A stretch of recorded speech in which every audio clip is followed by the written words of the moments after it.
Welcome everyone. We're doing our first midweek episode. Isn't this fun? We promised this a while ago, and I think these midweek episodes will tend to be not random topics, but they'll differ from our normal weekly shows.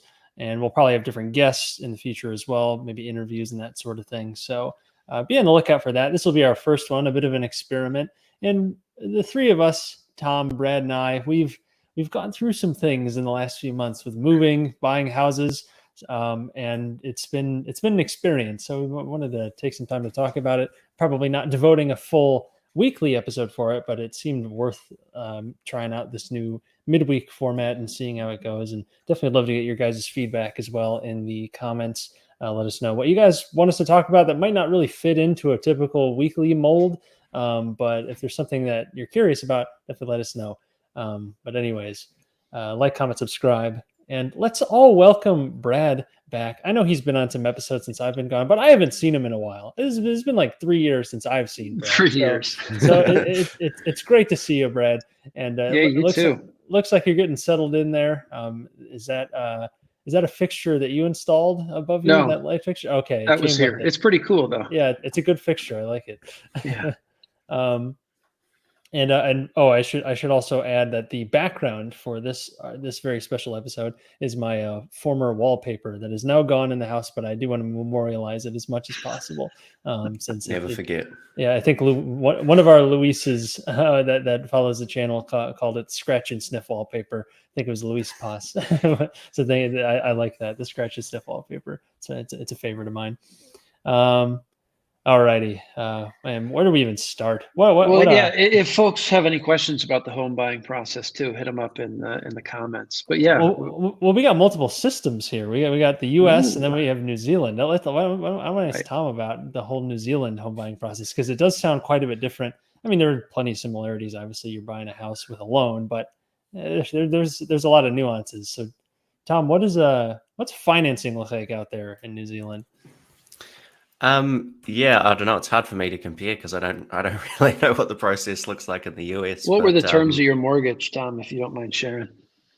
As in, like, how long could we borrow money for and fix the interest rate and all that? What percent down? What rate? Is it fixed or variable? Yeah, sure. So I guess it's pretty typical here to put 20% down. You can get away with putting down, I think 10%, but you don't get as good a mortgage rates basically.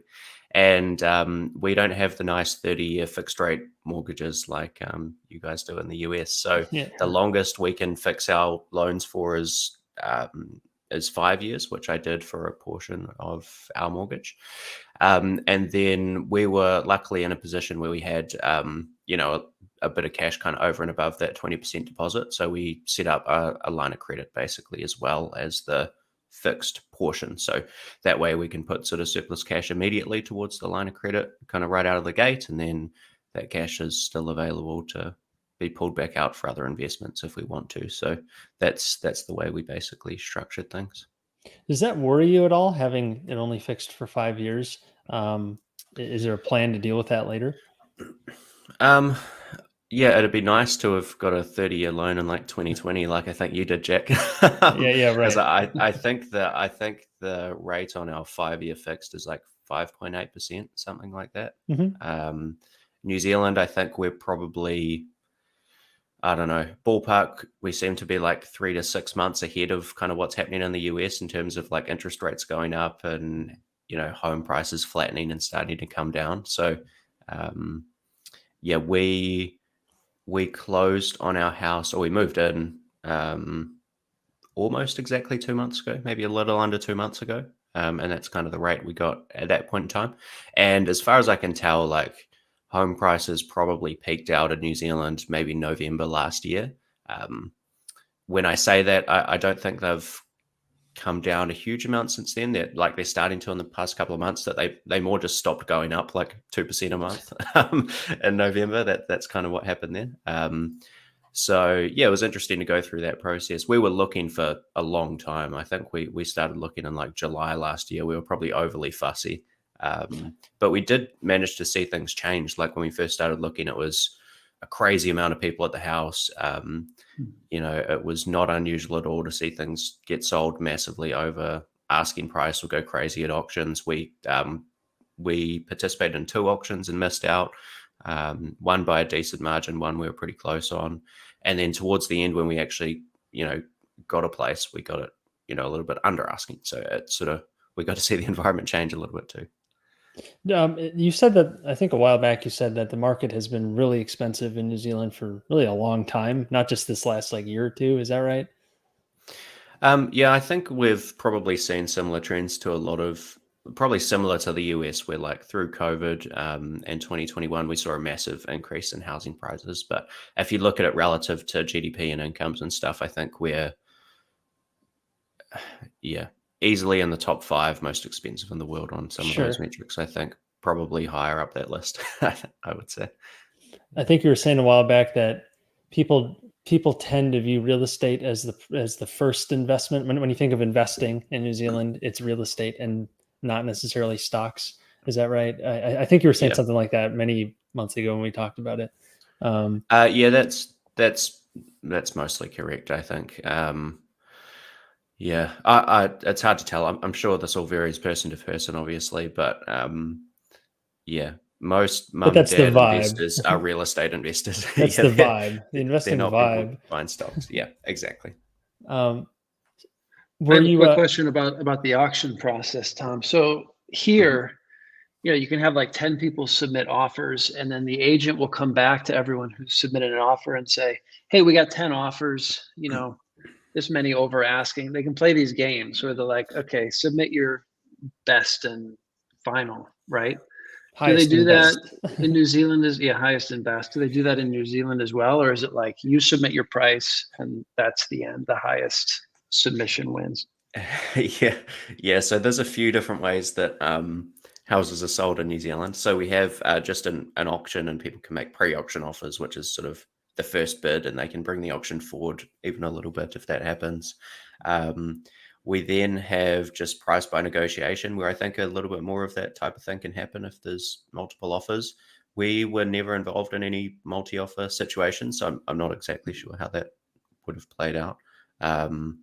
But certainly, we put an offer on the place we're in now, and there's a little bit of back and forth till we kind of landed on a price. And the other weird one is, I don't know if you guys have this, but we have something called a deadline sale, which is almost like a silent auction, where there's this house, needs to be sold by, a certain date, and people can just put in prices, and you don't really know what anyone else is bidding. You're just kind of putting numbers out there, finger in the wind type stuff. So that's a bit of a weird one. We never bid on any of those. Does it have to sell by that date or something? Well, yeah, that's when the owner has to make a call on those offers. We saw a few that were deadline sales. Can they deny all of them? Can they deny all of them if they want? They can. Okay, so I mean that's kind of like similar. An eBay, what are they called? No. Yeah, it's like a silent auction, or like an eBay auction, except you can't see what the existing bids are, basically. that sounds very close to what the US has. You have a listing agreement with a broker. Typically, if you don't list it yourself, it's up there for a few months. If you want to renew, you can, but you can't see other people's offers usually, unless the broker is telling you for some reason, which would be kind of a faux pas. So that sounds actually pretty similar to US style, where you're not seeing other offers, and it's typically just kind of come one, come all. But there's not a fixed date necessarily, because you could always just relist it. So I don't know how hard that date is in New Zealand. I think if we were speaking at this time last year, the market was just a lot hotter, and things same here, more or less always sold, and people would be putting in probably crazy offers because they don't know what other people are bidding and they really want the house or whatever. I don't think there's so much of that happening now. We've seen some pretty material price drops. Are there a lot of cash offers you're going up against, or at least were? I don't know. I'd be curious. Yeah. Is that's become, or at least in the last couple of years, that became a big thing.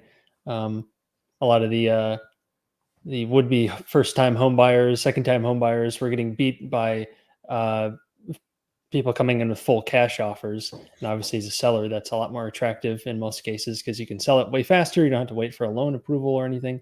You can just sell it right away. So, but being more expensive, it might be harder to do in New Zealand. Yeah, I don't know. I mean, we went through like the process of getting pre-approved and everything before we went out looking for houses. So I think that certainly helped our case. Yeah. But yeah, don't know.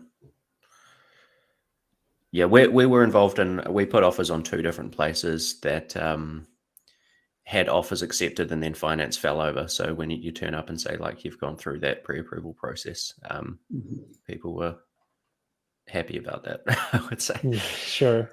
Which still depends on the bank's appraisal, right? I mean, that has to come in line with your mortgage. Yeah, either that, or if you get a valuation done and it's a little short, you do have the option to just stump up with extra cash to fund the difference. But luckily we didn't have to do that. Yeah. What's the plan with the house? Is it living in it, trying to improve it? What's the post-closing plan? You've been there for a couple months now. Yeah, we there's not a lot to do really. We'll live in it for probably quite some time, I would say. The 2 of us are both working from home, so we kind of needed enough space for essentially like 2 offices. So I've kind of converted a bedroom, and Anna, my partner, is in a small office that used to be a 3rd bedroom, but now it's like 3rd bedroom plus hallway to a new like master bedroom extension thing. So she's squeezed in there, unfortunately. But yeah, we'll live in it for probably quite some time, I would say. Can you write off the office space or those improvements like as a tax write-off? Yeah, well, since I've got the YouTube sort of business, Right. I can deduct some costs. Yeah. Nice. Yeah. You gonna start a family there, Tom, or is that too nosy? Maybe I shouldn't. Yeah, I won't share that on YouTube. Okay. There's no one lives at the house. Don't try and find them. Yeah. Do you want to do? Are you trying to do like a big studio build out, or is this the room it's going to be in that you're filming from now? Yeah, I think so. I'm not sure. I kind of came into this thing either with the idea of converting this room, which I've half pied down. I haven't really done any soundproofing or anything, and I could get some more stuff on the wall back there. But either this room or the garage shed, whatever you guys call it. Oh, right. Yeah, we've got a little bit of space out there, which I don't even know what the setup before was, but it looks like they've just thrown some teenager in the shed. There was like a bunch of deodorant cans and or like a bed in there when we came to the open home. So that's now a little empty space, which I could possibly convert as well. And then I'd be, it'd be like a completely detached area, which would be cool to just separate it out a bit as well. Did you go through any like just dumpy homes that were like far from being livable, or were just totally weird, or did you not get that deep, or not have to get that deep, I should say? Yeah, we went to a couple, nothing too crazy, but we went to one where they like had barricades to like go out on the deck on the on the porch. They were like, "Don't go out there, you'll fall through it." That type of stuff. But yeah, nothing too crazy. I mean, the place we're in now has a pretty recently renovated kitchen, bathroom, and our the main bedroom that we're in is an extension from about 5 years ago. Whereas the main house was built like in the 60s. So there's not a whole lot to do to it really. How does this change the investing plan beyond in and outside of real estate? Are you trying to buy more real estate at all? Is this pulling from stocks or what's going on there? Put it in context. Yeah, sure. So like over the long term, I'd overwhelmingly prefer to have most of my net worth in stocks, basically, is the plan. So is that not the case now?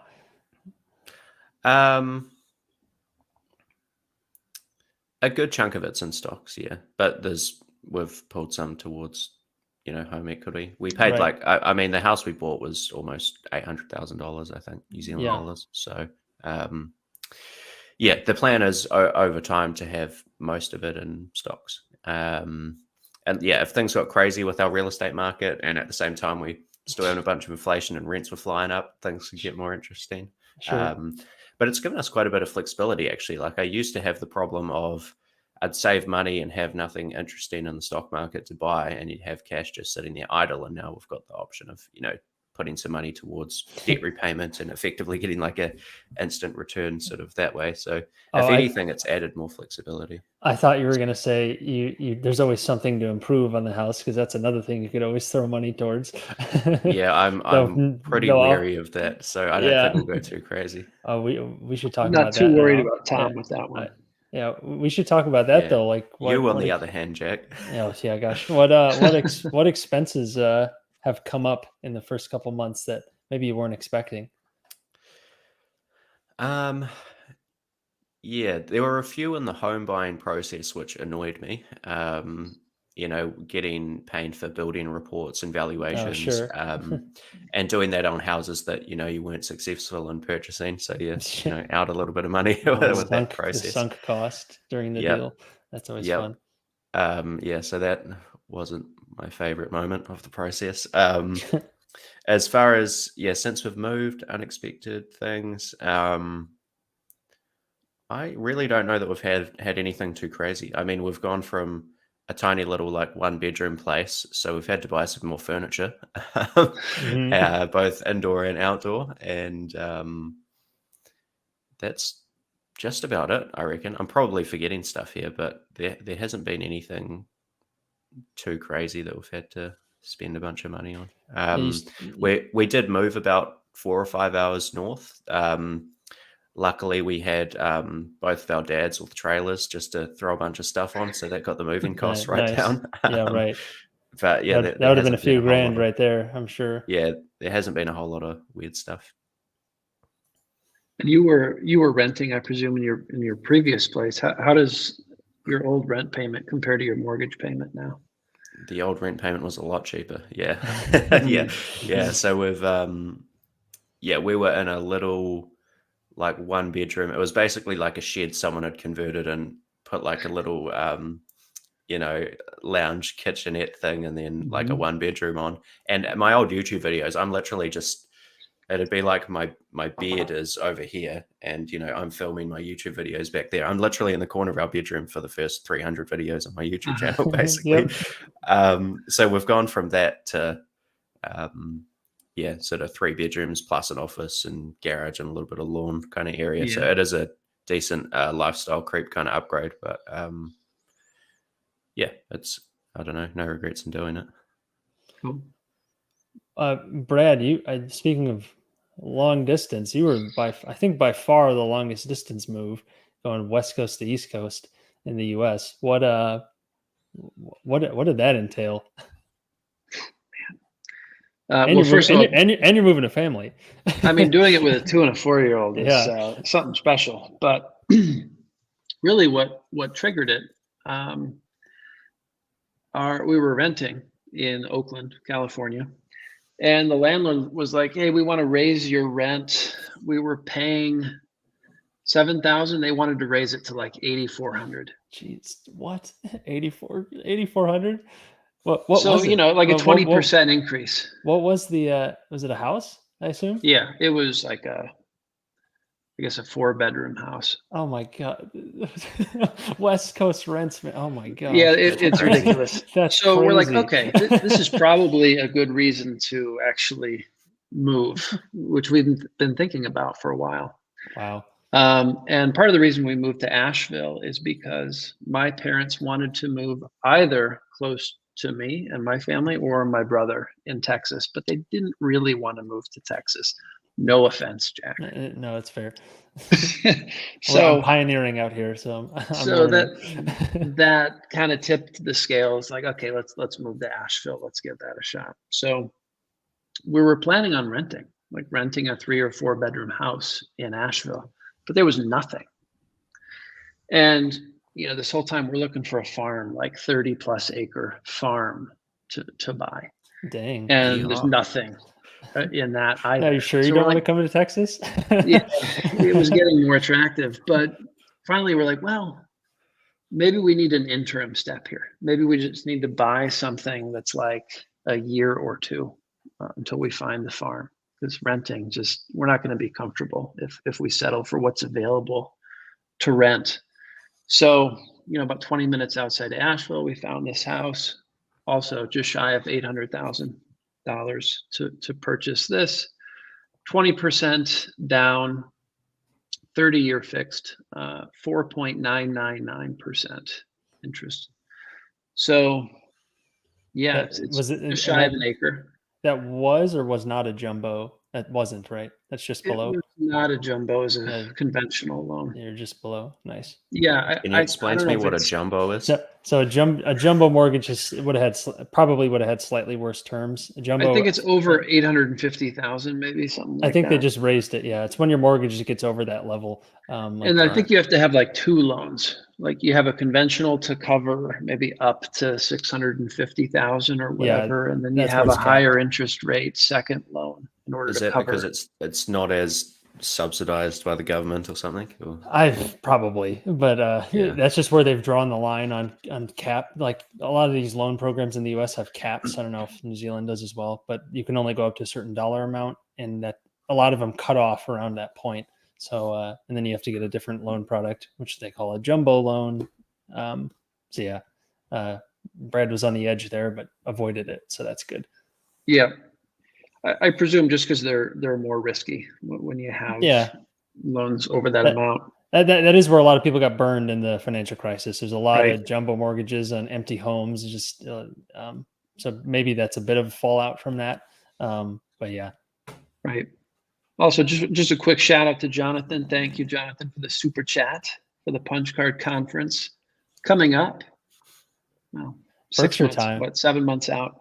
Yeah, in May, right? It's we're planning a trip to Omaha again this year. Hopefully Tom can make it. Hopefully Karan and Frank can make it. But. Yeah, Tom should not be alone this time. Assuming he comes again, which you better come again. Well, he had Lulu hanging out with him, right? Yeah, like they're best friends. Like they're flying together. He's gonna meet him before he flies out.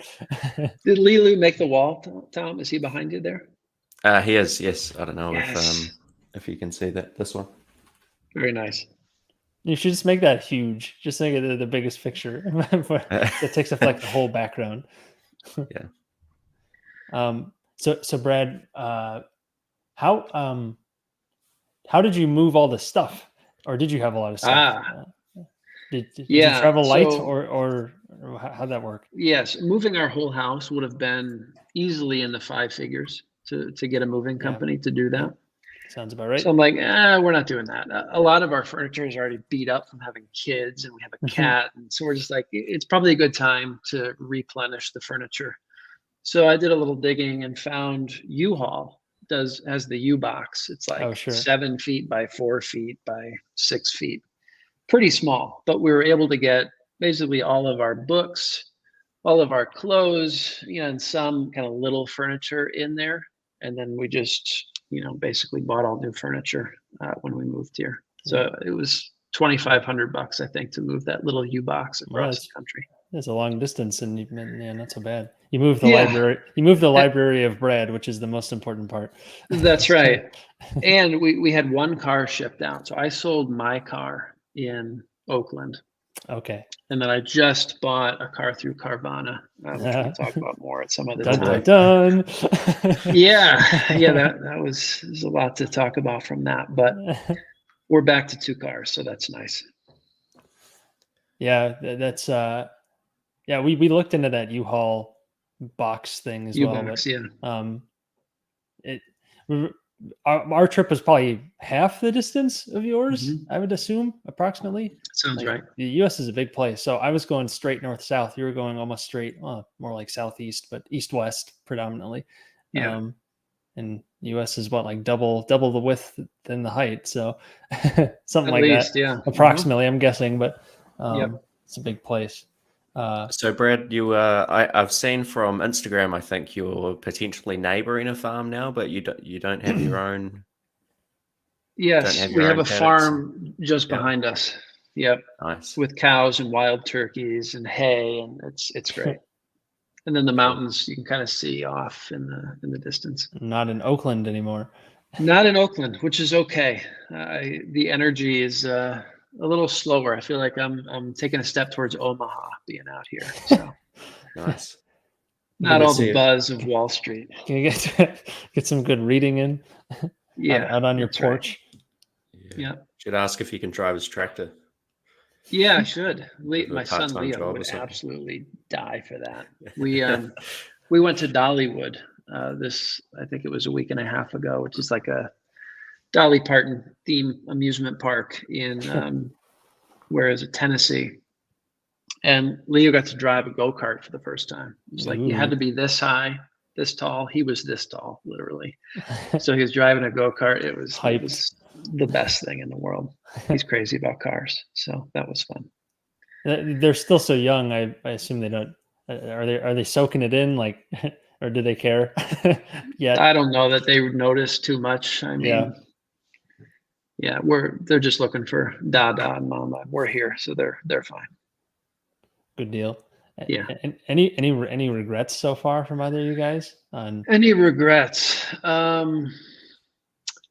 The one regret, well, I don't think it was a regret, but it's a thing I wish went a little bit differently, is we have an HOA, which means we can't do anything with Airbnb here, which I really want to do some house hacking and that kind of thing. Buying this house has really given me some kind of itch for real estate and, cash flow. And I want to explore that more in addition to the stock side of the portfolio. We just can't do that here. We can't have any short-term rentals. So that's a shame. How big, do you know how big the association is? Is there any chance that you could get a caucus together and no, I don't think it's worth it. I mean, we're just going to be here for a year, maybe two. We'll probably set up some glamping sites, some interesting Airbnbs when we get a farm. So not too big of a deal. It's that patience. I just have to have that. So then what's the plan with this place then? You're going to hold it as a rental, or is it going to be we're either going to sell it or we're going to have like a year-long lease with tenants, depending on where the demand is. I want to ask you about this. Why? I know you're saying the rental stock wasn't that great, but why buy if you're thinking of selling so quickly, unless you're planning on making some major improvements? Really just because there wasn't anything available to rent. Sure. And, we want to be comfortable for the next year or two while we look for the farm. So all right. It's a little bit of a scary time to buy with what's happening in the market, interest rates, all of that, inflation. I guess inflation is probably a tailwind, but I mean, there's just so much building happening here. It's like, is the value going to be retained over the next couple of years? That's something I worry about a little bit, but yeah, well, people moving in should be a good sign, even if there's more supply going up. If the supply is going for real people, then there's a lot of demand. There's a lot of people moving to Asheville. So. That whole area, like the kind of west of the Appalachians, is just like around there. West and immediately east is like, and south is exploding. Especially like Tennessee, Carolinas. Yeah. Well, I'll say one of the factors too. It was getting uncomfortable in California with like the wildfires every summer and fall. Yeah. And the drought situation. So I think, one thing that drew me to Asheville is the lack of natural disaster risk here.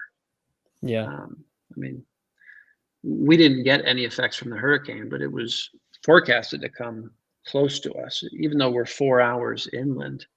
Just feels like a bit of a climate haven here. And I think, climate refugees, that's going to be a situation in the US within the next decade. I think people moving because of the risks of these natural disasters happening. So there's the famous George Carlin clip where he's talking about whenever like a hurricane or a tornado or a fire rips through and destroys everything, everyone's like, "Oh, we can rebuild it." And George Carlin's all angry about like, "Why are you there? Like, just move."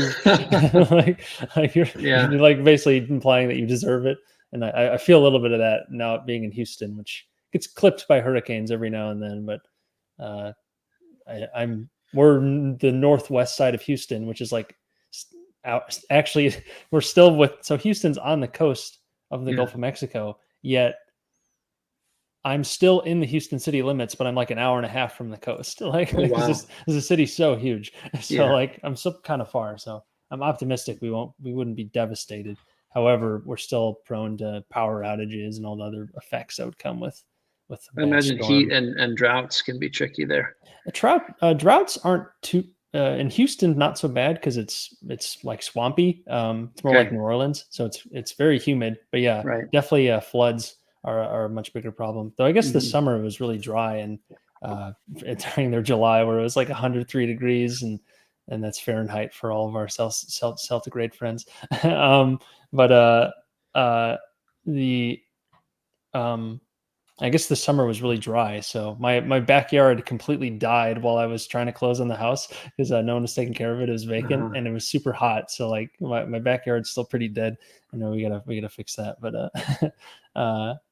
are you going to resod, or how do you deal with that? Yeah, I haven't given too much thought, but you could resod. You could try to reseed it as well, but you'd have to do some work on it, and I don't really want to. So I'll probably pay someone else to do it. But it's not like we need to do some work to the backyard anyways because there's this big ugly structure in it. It's like a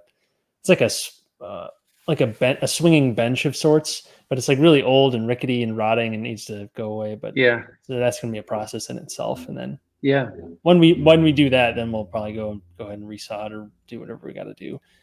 We got to get sprinklers in as well for that, for when it does get really hot.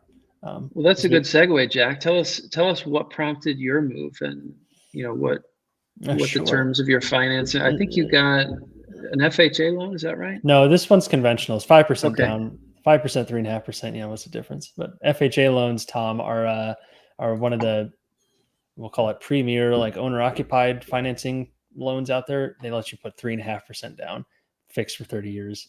It's silly. Conventional That's got to be your loans, primary residence, right? You can't get multiple FHA loans. Yeah. You can only get one. You can get more with very specific circumstances, like if you show that like you're moving for a job. But I think you have to like get rid of the other one or something. But I need to look into that. They change some of those terms from time to time. But I got a conventional loan, which is anywhere from 5 to 20+% down. But I got 5%. That's the minimum for a conventional loan. It was a $285,000 on the purchase price, but it came down to like the 270s when I negotiated some credits for repairs that definitely needed to be made. So the house is totally unupdated, as we can see by this wallpaper in our background. And the late 90s, which and none of the systems had been updated. So it was all original HVACs, original furnace, original pretty much everything. So roof. 25 time for a lot of upgrades. Yeah, 25 years is about the useful life of most things in real estate, outside of like, brick or something. But of any appliances, for sure, you're almost certainly going to be dead by then. So I had to come in. Well, wait, to get to your initial question, what prompted the move? My wife got a job with Texas Children's Hospital as an audiologist, so it was a really good offer. My law firm has an office there as well, so I could make the switch easily that way too, and they were open to it. So it made a lot of sense on like the career side of things. You get the tax savings as well. There's no state income tax in Texas compared to Chicago, where I was from, where Illinois is like a 5% state tax, not like California, where you're paying a lot more on the state income tax side of things. But it's 5% savings right there. Texas is growing, Illinois is shrinking, so you have a lot of like push-pull factors. But all of our family's up in Chicago, so we wanted to take it pretty seriously, obviously, and it's a big move regardless. But that was like the main prompting. And so far, she's loved her new job, which is great, because it would have been a shame if we did all this moving and then the job sucks. but she's been really happy so far, which is awesome. And then I've been happy too, because I love when it's warm and it gets so cold in Chicago. So, and I've gotten a taste of the super heat in the summer. I don't think it's that bad. It's certainly better than negative way below freezing days in Chicago. So maybe I'll get tired of that in 20 years and I'll go back to wanting cold. But that It's seems got to be pretty unlikely. nice this time of year. Oh, it's excellent. It is so excellent. I love this. Yeah, I mean, you're coming from the Bay Area, which is year round, quite mild, which is nice. Yeah. This is but this is great. It's like 70s to 80 basically every day for the last month. Yeah, mid 80s a few days. So it's been super comfortable. The Goldilocks time of year. Yep. We're just right. And I guess it gets down to like the 60s, sometimes the 50s in the winter for a little while, but rarely anything worse until you get the massive heat wave in the summer again. So, but that's when we'll do most of our traveling back to Chicago, right? In August, in July. It's a bunch of family birthdays then too, so it'll make sense to get out of here. So yeah, that was the main reason, and so far that reason has been satisfied. I guess is what I'm going with. So been pretty happy with it. Good so far.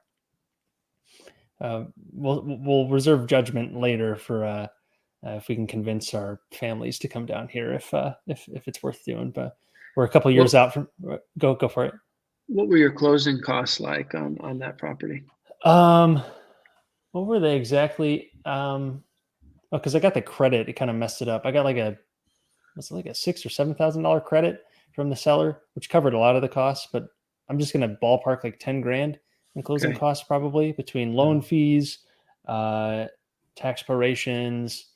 We have an HOA as well. Pretty much every house in Houston has an HOA, unfortunately. But what are you going to do? And you had to pay mortgage insurance as well, right? Because you paid less than 20% down. Correct. Yeah, it was like $50-$60. I actually forget what it is exactly, but inconsequential compared to bringing an extra 15% down, so it just works as like a slight interest boost. And I think this one was at 5.5% on the mortgage, fixed for 30 years.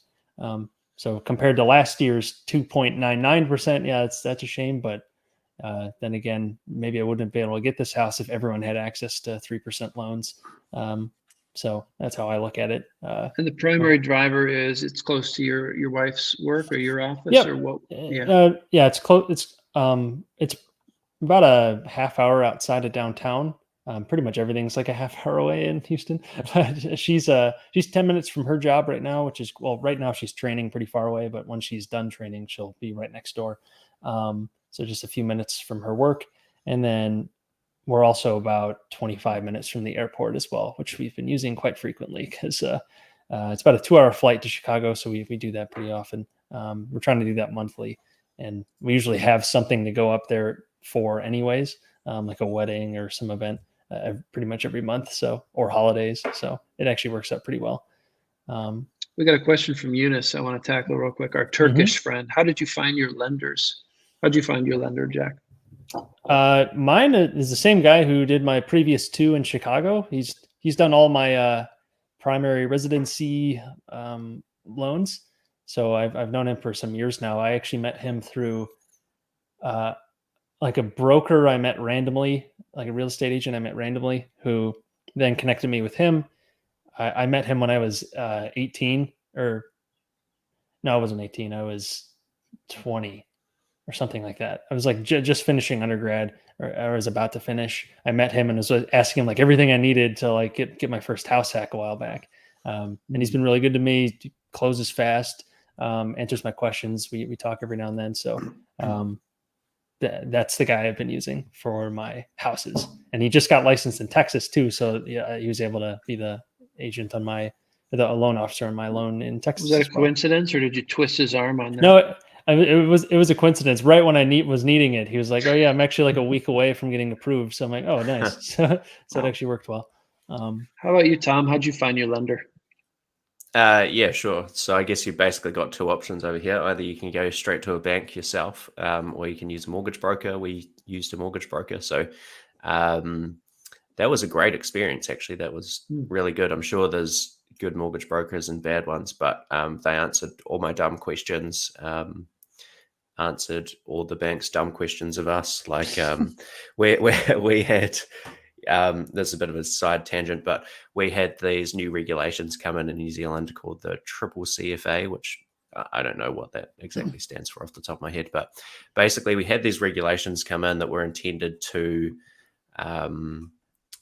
crack down on kind of sharky lending practices like payday loans and that type of stuff. And it just had a lot of flow-on effects to like people trying to buy houses, to where they wanted a huge amount of detail on basically pretty close to every transaction that was happening in your bank accounts over the past 3 months.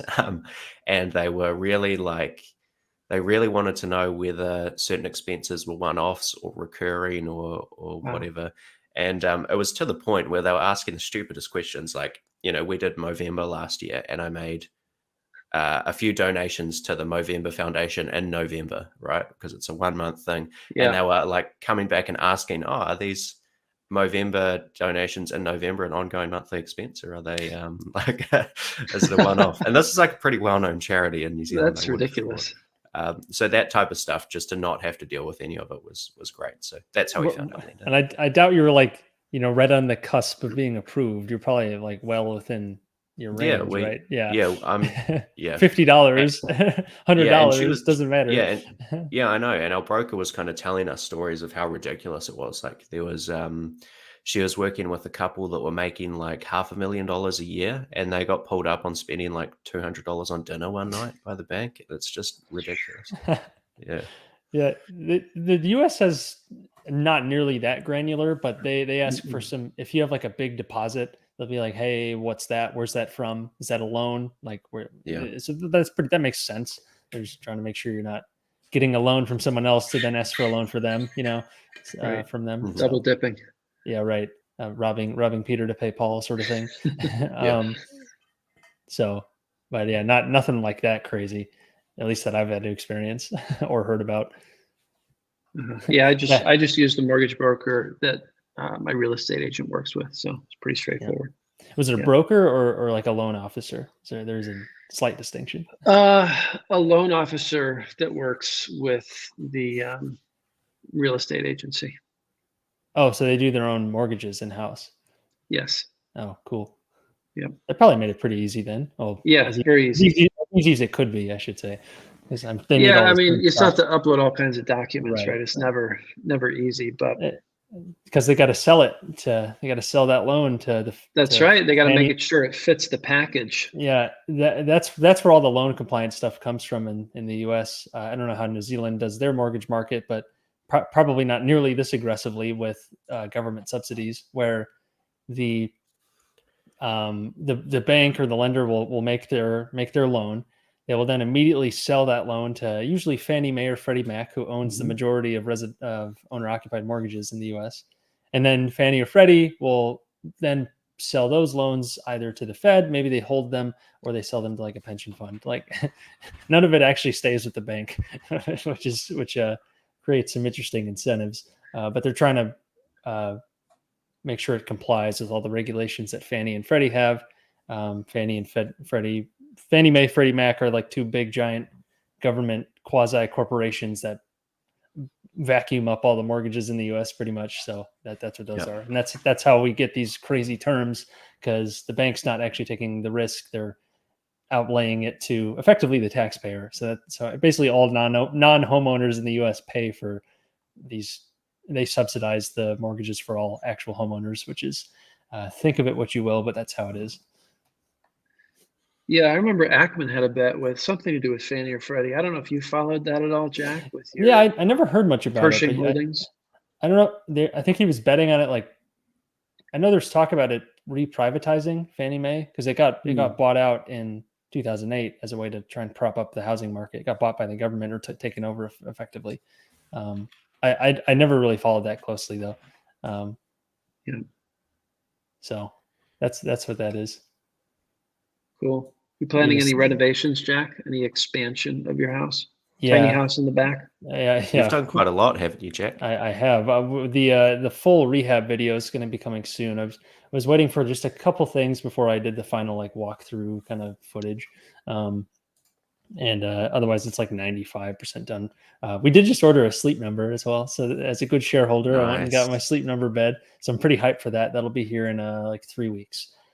There's about a 5-week delay to get it. So nothing crazy for what they're apparently facing many months ago. But as for rehabs, yeah, we repainted everything, new doors, new hardware, Nice. New baseboards, new floors. We added vinyl plank floors to replace the old crumbling tile that was everywhere. The tile didn't look that bad. It was old and needed to be replaced. But that's very 2000s as well. So we switched it for vinyl plank, light fixtures. Pretty much everything cosmetic was replaced in the inside, and then the big ticket items, in addition to the interior, were the HVAC. So both AC units. You have 2 here in Texas because you absolutely need them with 2 floors. 2 furnaces, 1 for each floor. Those will sparingly be used. New water heater. And I think I'm missing something. Again, and then we redid the kitchen as well. We put a good amount of money into that, but it came out really nice. So I'm pretty happy with that. So new appliances there as well. So pretty much a full clean rehab. We didn't blow out any walls or anything, which would have easily put it into the 6 figures on the rehab, but we spent a good 80 grand on all of it, keeping in mind that about 30 of that was like capital expenses, like HVAC and stuff that'll last a long time that you kind of need to update eventually anyways. It's unfortunate that we had to, but it's a hot market. We needed to get moving pretty quick because we're trying to get down here, and it's still like a decent deal. I mean, it's not like a huge money maker by any means. It's a money loser, but nothing crazy. We have a good amount of equity in the house now, so it's like a savings account. Have you looked at solar at all down there in Houston? Does that make sense? A little bit, yeah. We're going to be replacing the roof in the next probably couple of years. And when we do that, I would consider doing some sort of solar backup system because I'm weighing between that or getting just a diesel generator because blackouts are definitely a thing here. I haven't had one since we moved. We've had a couple surges here and there, but nothing terrible. But I guess during the summer, it's real bad when everyone's cranking their ACs when it's 100 degrees plus. And the grid just can't handle it. So they're apparently working on that, but it's government working on it, so it might take a long time before that's ever fixed, if ever. So I'd rather have some backups there. Smart. And right now, because we don't have one, and I know our neighbor does, and other people do, so just trying to figure that out next. And we'll be improving some more stuff from here, but the big ticket stuff is out of the way, minus the roof, I guess. But compared to the rest, it's a variance at this point, But yeah. How does this house buy impact your road to $1 million? Is it going to fast track that a little bit? Is it going to slow you down? How does it impact that journey? Well, it depends on how you look at it. The house itself probably won't do much of anything. Because I'm basically just taking since I'm not really making a return, I'm just taking cash and moving it into real estate equity. So on a balance sheet, it doesn't really change much. But we now have a 5% savings per year on our taxes. That's significant. As our income continues to grow. My wife has a good job. That's income. That's going to go. We share pretty much everything, so that's going to accelerate things. I feel the opportunities here. I've noticed just there's in my hunt trying to find a business. It just feels a lot like more entrepreneurial out here for whatever reason. Maybe it's just a bias, but in Chicago especially, there's just so much red tape for everything, licensures and everything. Just it's a lot to get through.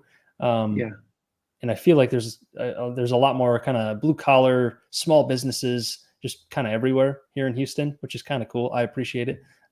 Houston has its flaws for sure, but I feel like that kind of opportunity in the folks I'm starting to meet, I will end up paying off big in a big way if that intangible value makes sense. Yeah, I guess that's consistent with Texas being in a real growth mode. Right. Yeah. The energy is definitely different compared to Chicago, and certainly the vibe. It's a lot more positive down here compared to Chicago. Could be biased again, but just people. There's a lot more. It seems like there's a lot more outwardly unhappy people in Chicago, which would explain why it's shrinking, I guess. But I have appreciated just the hospitality here. The Southern hospitality thing is legit. I don't know if you've noticed that yet, Brad, but because you're technically Southern, you're further north than me, but not by much. But it's definitely noticeable, and I've appreciated that. Yeah. So Jack, no plans to sell your rental properties back in Chicago? No, move those that are equity further south, or those are up and running. If I had something I wanted to roll it into, sure, but I really don't have a ton of equity in those because it's mostly debt. Because I used owner occupied loans there too. And now that they're all rented, they're managed. It would be almost more of a hassle to sell them at this point because I don't really know what to put it into right this second. That could change pretty quickly, but right now it just makes sense to hold and slowly build equity, pay down the loans, make a little bit of cash flow in the meantime, and just hang on to it. Is that 1-year leases that you have with those, Jack? Yep. Yeah. Okay. One just signed for our former townhome, and so far we'll see how that goes. It's a new tenant, and then the other one, the tenants have been there for quite a while now, and no problem. So so far smooth sailing on those so far, but it's real estate, so things can always happen. And are those under rent control, or are they not? And maybe that's another reason I'm hanging on to the Chicago ones. It is not burdened by rent control, which is a bit surprising given the reputation Chicago has for red tape and all that. But it's surprisingly not. And I'd like to think that's one of the reasons it's actually still decently affordable compared to many big cities, and that you don't have a ton of kind of rental red tape yet. But that could change quickly. But there is no rent control in Chicago, so. There are plenty of subsidies and affordable housing initiatives and all that restrict building in many ways, but compared to a lot of big cities, it actually does okay on that front. So last question on the rental. Over the last year, were you able to did you raise kind of in alignment with inflation, or how did you decide how to adjust your rents? So my first home, the condo I have that has been a rental for a couple of years now.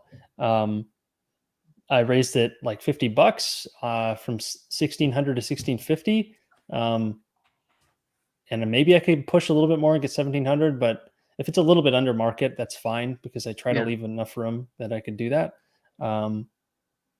So yeah, I guess so. I definitely increased it a little bit. As for my new one, it formerly rented for $2,400, I believe, before I bought the place. It was a rental before I bought it, and it just rented for $2,450. So I thought I could have gotten close to 26, but I might have had to wait a while. I kind of missed the prime rental season. That's usually like May to August in Chicago. That's where most rentals get rented. So I was listing it in mid-September, which made it a little bit awkward for trying to get like a great tenant for a 3-bedroom, decently expensive townhome. Because you want families, the school is starting and all that. People want you miss that demographic, which is a big one. Yeah. You miss students. We're right next to Loyola University, so you miss that as well. So you miss a big chunk of tenants when you miss that, and plus it starts getting cold. People want to hunker down. So like when possible, I try to have my leases end then, but there's only so much you can do. But it got rented. Found a good tenant, and so far so good. We'll see how it goes. Cool. Selfish question, Tom. Any solar for you in New Zealand? Is that like a thing people do? Yeah, increasingly, but it's not huge. Okay. Is it subsidized? No, I haven't looked that closely at it. I mean, New Zealand has rivers running right through it, so we have a fair bit of renewable energy that we have access to.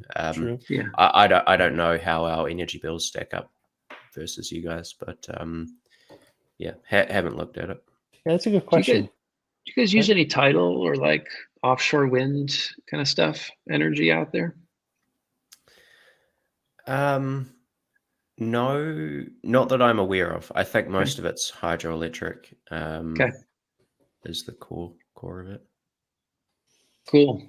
Yeah. Should we solicit some final comments here? Or do you guys see any? Yeah, should we do some questions? How about let's just pose this biggest takeaway of this whole process, whether it be buying, moving, whatever it is. Biggest takeaway from the last few months or even years of searching and finding a house, moving, whatever you want to highlight. It's very nice to have more space. Probably should have done it 2 years ago. That's my takeaway. Think all the stocks you would have missed out on, though, right? Yeah. I guess it wouldn't be such a bad thing in the last year. Yeah, I mean the leveraged real estate probably would have done a bit better in New Zealand over the past couple of years, but is what it is. Yeah, I'll give a personal one and a real estate one. So personally, it's hard. It's hard moving. It's hard starting over in a new place. It's like, especially with kids, like having that network where you live, where you've kind of built up for so long. Yep. It's tough. But being close to family is largely offsets that, having my parents here. So that's been a godsend. And then real estate wise, I mean, just having patience. Like we looked for a year, and I'm glad we did. I'm glad we didn't just get impatient and buy something that wasn't quite the right fit. A lot of people do that. Yeah. You either get jaded quickly it's just like stocks, really. People get emotional, right? They get, and it's a lot. I think it's easier to get emotional with real estate, at least when you're shopping for a house, because you're picturing yourself there, which naturally, of course, but so it's very hard to separate that from the deal. Home is an emotional thing, right? Right. Yeah. So that's why it's key. It's the key to stay within your means, of course. How about you, Jack? Kind of to what you were saying about family, that seeing as though I'm moving away from family, one, I've realized how I kind of expected this going in, but I've realized how the world is pretty small. And even though we're many, many miles away, we can just hop on a flight and go see them in just a couple of hours, which I know if I'm ever going to be moving anywhere again, or if I'm buying, like, say, a second home somewhere, like, it's got to be right by a large airport.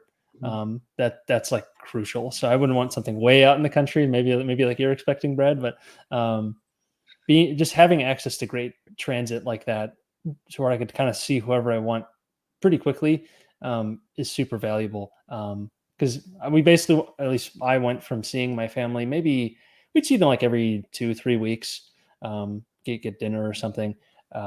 And now it's basically gone to once every 4 weeks. So, like, it's a downgrade, but it's not like catastrophic. Like, I'm never seeing them again. I still see them regularly. And it's kind of nice to have just like a focused weekend when we come up there just to spend with family.